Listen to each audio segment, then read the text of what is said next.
Hay momentos en la historia de la humanidad en los que el mar comienza a hablar.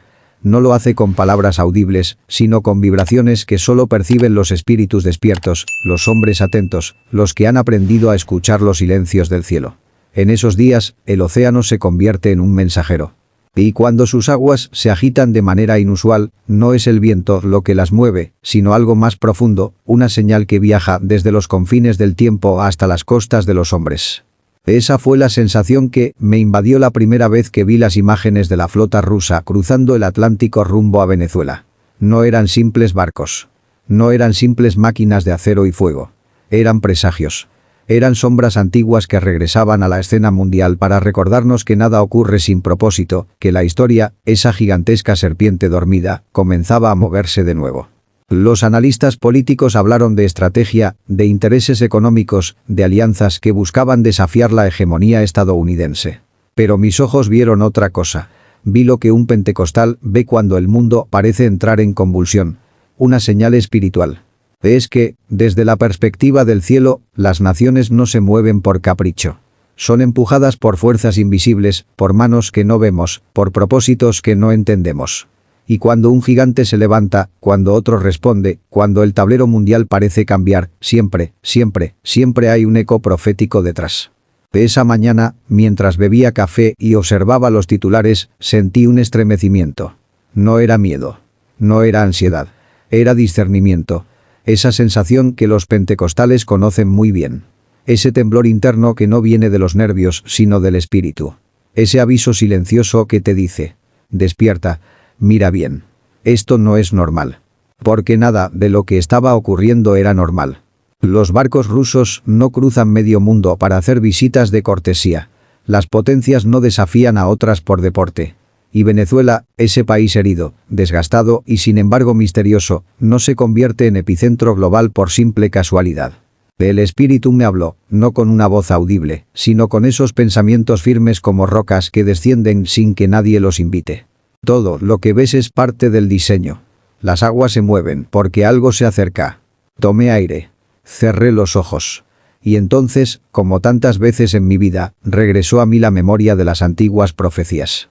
Esas palabras escritas hace siglos por hombres que nunca imaginaron fragatas ni misiles hipersónicos, pero que sí vieron imperios chocando, naciones rugiendo, ejércitos moviéndose como bestias colosales.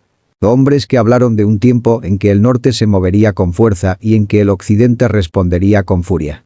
Hombres que, sin saberlo, estaban describiendo los días en los que vivimos.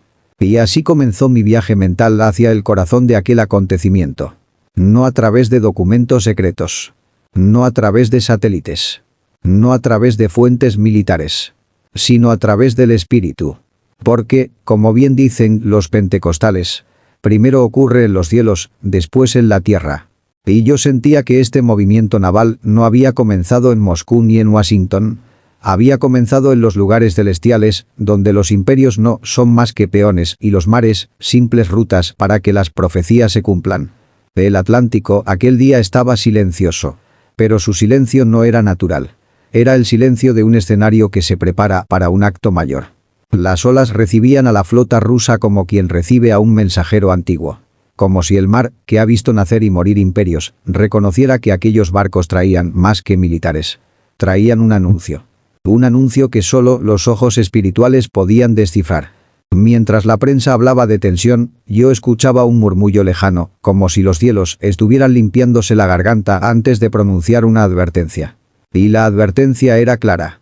Cuando las naciones empiecen a moverse como gigantes inquietos, prepárate. Algo está cambiando. Algo se está acercando. Me pregunté entonces qué veía Venezuela desde su costa. ¿Veían solo acero? ¿O percibían, sin saberlo, que sobre aquellos barcos descansaba algo más grande? Porque Venezuela, con todo su dolor, con toda su desolación y con toda su lucha, es también tierra profética. Tierra que ha sido golpeada, sí, pero también tierra que ha clamado. Y cuando un pueblo clama, Dios escucha. Y cuando Dios escucha, las naciones tiemblan. Pero nadie quiere ver eso. Nadie quiere aceptar que detrás de cada crisis hay un significado. Detrás de cada tensión, un mensaje. Detrás de cada movimiento militar, un recordatorio. Sin embargo, J. Benítez, el narrador, el inquieto, el buscador de sombras, no puede dejar de verlo. Porque mi vida ha estado marcada por enigmas, señales, presencias invisibles que mueven los hilos del mundo. Y cuando las potencias chocan, algo espiritual se está moviendo. Siempre. Y fue entonces cuando comprendí que este suceso no debía ser interpretado como un simple acto político, sino como un episodio más en la larga cadena de señales que anuncian que el reloj profético del mundo sigue avanzando. Un reloj que nunca se detuvo. Solo se volvió más silencioso. Cuando las cámaras captaron el primer barco ruso entrando en el mar Caribe, sentí algo parecido a un déjà vu. Como si ya hubiera visto aquella escena en algún sitio. Y entonces recordé. Ezequiel. Un pasaje que habla de ejércitos que vendrían del norte, de movimientos inesperados, de alianzas que nadie imaginaba. No digo que Rusia sea Gog o que Estados Unidos sea Magog. No es mi función interpretar literalmente los mapas del apocalipsis. Pero sí sé que hay patrones que se repiten, sombras que vuelven, ecos antiguos que resuenan en el presente. Y este eco era fuerte. Muy fuerte. Porque la llegada de la armada rusa no solo desafiaba a Estados Unidos. Desafiaba al mundo. Desafiaba el orden. Desafiaba la idea de que el planeta está dormido. Pero el planeta no está dormido. El planeta está despertando. Y cuando despierta, cruje. Mientras tanto, en los círculos evangélicos pentecostales, este acontecimiento empezó a interpretarse como lo que realmente era. Una señal más del agitar de los tiempos finales. No un anuncio de destrucción inmediata. No un mensaje de miedo. Sino un recordatorio de que Dios sigue teniendo el control, incluso cuando los gigantes juegan a empujarse entre sí. Y la pregunta que surgía, inevitable, era: ¿por qué Venezuela? ¿Por qué un país tan golpeado? ¿Por qué un país tan debilitado? ¿Por qué un país que parecía no tener nada más que ofrecer? La respuesta llegó a mí como un susurro. Porque los débiles revelan la soberbia de los fuertes. Y en ese instante comprendí una vez más la ironía divina. Dios usa lo pequeño para confundir lo grande. Usa lo frágil para humillar lo poderoso. Usa lo despreciado para mostrar que la gloria no pertenece a las naciones, sino al reino. Y Venezuela, sin saberlo, se había convertido en escenario de un capítulo profético que aún está siendo escrito. La flota rusa avanzaba. Los satélites observaban. Los analistas especulaban. Los políticos se inquietaban. Pero los hombres espirituales entendían. Porque ellos no ven barcos. Ven señales. Y este era solo el comienzo. La mañana en que la primera fragata rusa se aproximó a aguas venezolanas, algo se estremeció también en el aire. No era el sonido de los motores. No era el eco metálico de los radares. Era otra cosa. Algo que no podía verse, pero que se sentía como un cambio en la presión espiritual del ambiente. Una especie de silencio denso, como si los cielos contuvieran la respiración. Los pentecostales saben que esos silencios no son comunes. Son los silencios previos a los movimientos celestiales. Un pastor en Maracaibo me dijo una vez: cuando el cielo se calla, la tierra tiene que escuchar. Porque después del silencio, Dios habla. Y ese día, Dios estaba hablando. Pero el mensaje no venía en palabras. Venía en forma de buques, de estandartes extranjeros cortando las aguas del Caribe, de helicópteros que patrullaban el aire con la solemnidad de los ángeles vigilantes que aparecen en las visiones proféticas. El mundo veía conflicto. Yo veía un capítulo. El mundo veía provocación. Yo veía cumplimiento. Porque nada de esto era casual. Las escrituras lo habían dicho. Las naciones se agitarían como el mar embravecido. Los reinos se moverían. Las alianzas cambiarían. Y la gente, confundida, preguntaría: ¿qué está pasando? Pero los que vigilan las señales no preguntan, reconocen. Venezuela, desde sus montañas, parecía observar en silencio. Sus playas, golpeadas por la miseria y la esperanza, eran testigo de cómo dos potencias se miraban a los ojos a través del brillo del océano. Y los cielos estaban observando también. Porque el espíritu no es indiferente al sufrimiento de un pueblo. Y Venezuela había sufrido. Había sido exprimida, castigada, juzgada, manipulada, abandonada. Muchos decían que era un país maldito. Pero yo sabía que no era así. Los pentecostales lo repiten. Dios no maldice a un pueblo. Lo prepara. Y Venezuela había sido preparada por años de dolor, lágrimas y clamor. Cuando un país entero se derrumba, algo nace. Algo que no viene de los hombres, sino de lo alto. Y en ese proceso, Dios envía señales. Y una de esas señales eran esos barcos rusos avanzando como gigantes de acero sobre el mar.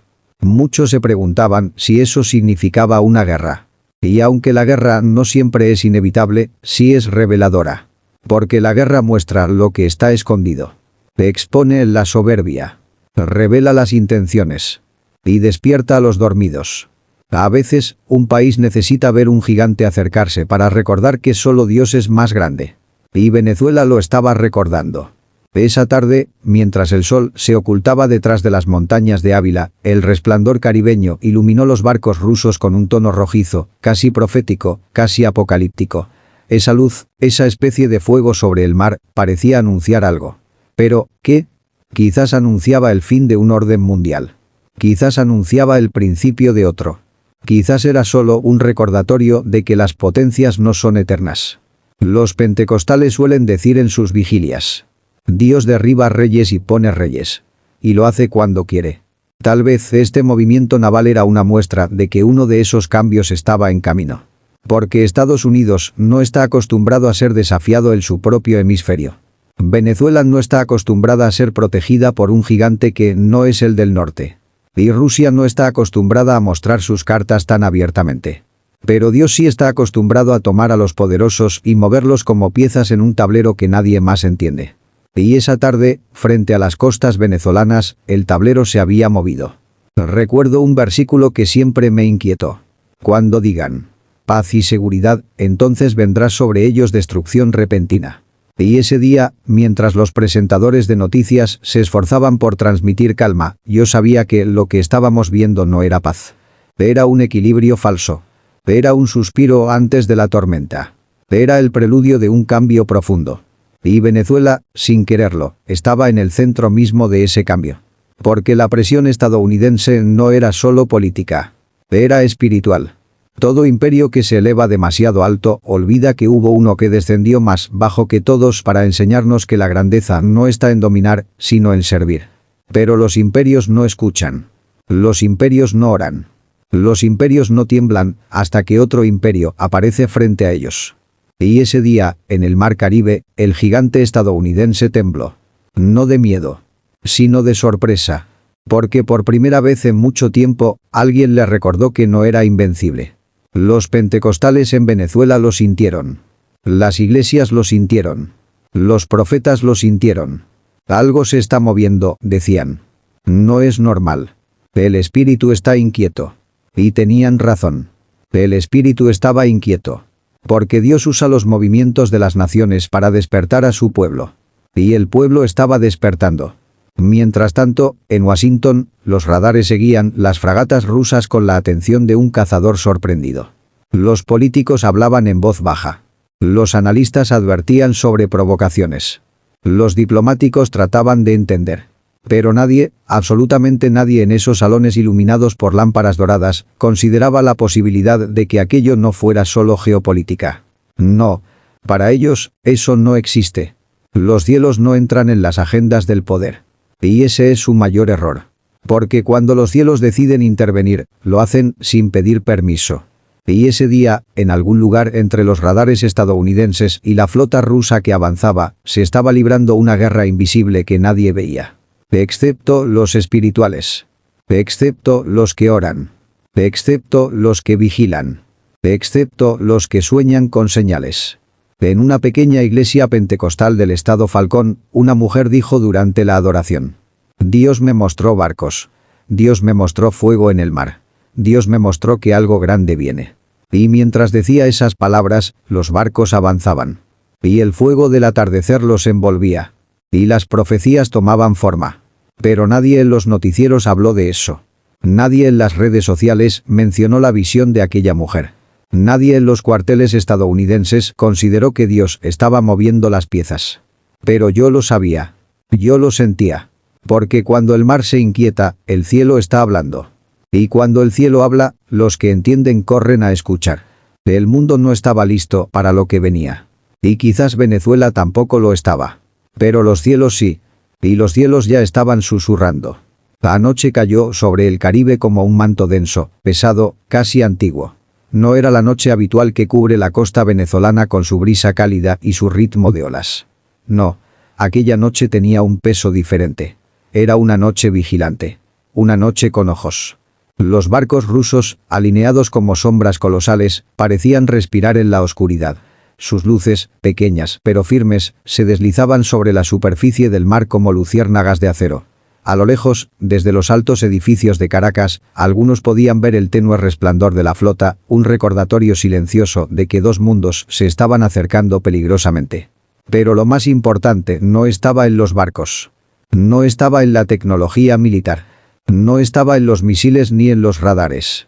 Lo más importante estaba en lo invisible. Porque en esa noche, mientras la flota rusa permanecía inmóvil como un centinela gigantesco, algo descendió sobre el territorio venezolano.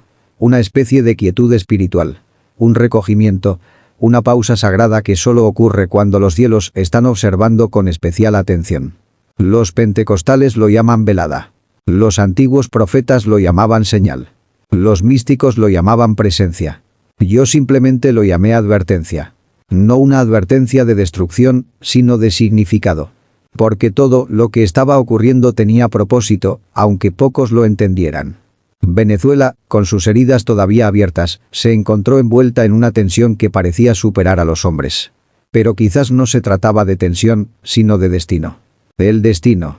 Esa palabra que tanto tememos y tanto ignoramos. Esa palabra que nos recuerda que no caminamos solos por la historia. Y allí, sobre el mar Caribe, el destino estaba alineando sus piezas como un relojero que ajusta una maquinaria milenaria. Mientras tanto, en los barrios más humildes de Caracas, donde la fe no es una opción sino un salvavidas, las iglesias pentecostales seguían orando. Sus voces se elevaban como flechas de fuego hacia un cielo cargado de simbolismo. Podías caminar por Catia, por Petare, por Carapita, por La Vega, y escuchar el sonido de tambores suaves, de palmas, de coros que repetían: Señor, ten misericordia de esta nación. Y aquella oración parecía resonar sobre el mar, envolviendo los barcos rusos en una atmósfera que no podía explicarse con lógica humana. Mientras los poderosos hablaban de tensiones internacionales, los que conocen el lenguaje del espíritu hablaban de un cerco de protección. De un mover. De una guerra invisible entre principados. Porque así funciona el mundo espiritual. Lo que se ve es un reflejo pálido de lo que realmente está ocurriendo. Los militares rusos no sabían que estaban participando en algo mayor. Los analistas estadounidenses tampoco lo sabían. Ni los políticos venezolanos, aferrados a sus discursos repetidos.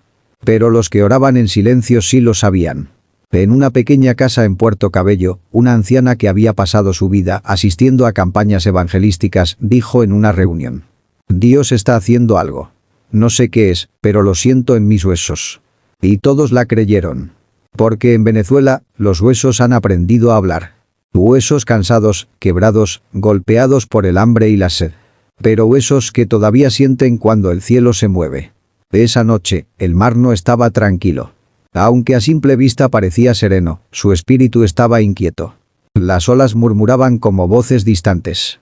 El viento parecía susurrar mensajes que nadie podía descifrar. Era como si el océano estuviera repitiendo una advertencia que había escuchado en los confines del mundo. Un mensaje que venía viajando desde tierras lejanas. Quizás desde los mismos lugares donde los antiguos profetas tuvieron sus visiones. Y ese mensaje era: la balanza se está moviendo. Una frase simple, pero poderosa. La balanza. Ese símbolo que aparece una y otra vez en la Biblia. Ese instrumento que Dios usa para pesar a las naciones. A Babilonia la pesó. A Egipto la pesó. A Persia la pesó. A Roma la pesó. Y ahora, parecía que el mundo moderno estaba siendo pesado también. No para juzgarlo definitivamente, sino para recordarle que existe un orden superior. Y Venezuela, un país que muchos consideraban pequeño en el concierto de las naciones, estaba siendo colocado en la balanza junto a gigantes como Rusia y Estados Unidos. Una paradoja. Una ironía divina. Un recordatorio de que Dios usa lo débil para confundir lo fuerte. Mientras tanto, los barcos rusos permanecían silenciosos. Pero su silencio no era neutral. Era un silencio calculado.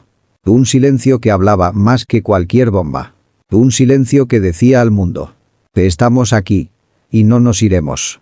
Yo imaginaba a los oficiales rusos caminando por la cubierta, mirando el horizonte oscuro, sin saber que en algún lugar de Venezuela, miles de personas estaban clamando a Dios por paz, por protección, por significado. Y en ese clamor, algo se estaba escribiendo en el cielo. Algo que ningún satélite podía registrar. Algo que ningún general podía leer. Algo que ningún político podía anticipar. Porque las profecías no se escriben en papeles. Se escriben en el espíritu. Y esa noche, el espíritu estaba escribiendo una página nueva. Algunos dirían que exagero, que veo símbolos donde no los hay. Pero yo he aprendido que lo visible es apenas una sombra. Lo real está en las señales. En los murmullos. En las noches que pesan como esta. Y esa noche pesaba. Porque el mar Caribe, tan acostumbrado al comercio, al turismo y a la pesca, estaba siendo testigo de uno de los movimientos geopolíticos más significativos de la última década. Pero más que eso, estaba siendo testigo de un capítulo espiritual que apenas comenzaba.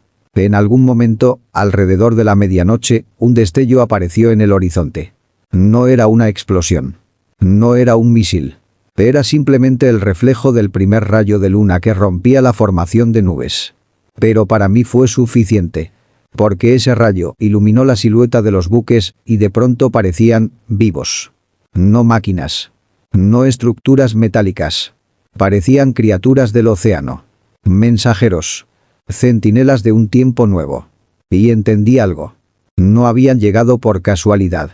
No habían llegado por provocación. Habían llegado por propósito. Propósito que Venezuela desconocía. Propósito que Estados Unidos temía. Propósito que Rusia quizá tampoco comprendía del todo. Un propósito que nacía en el cielo y se manifestaba en la tierra. Y esa noche, en el silencio del Caribe, el propósito respiraba.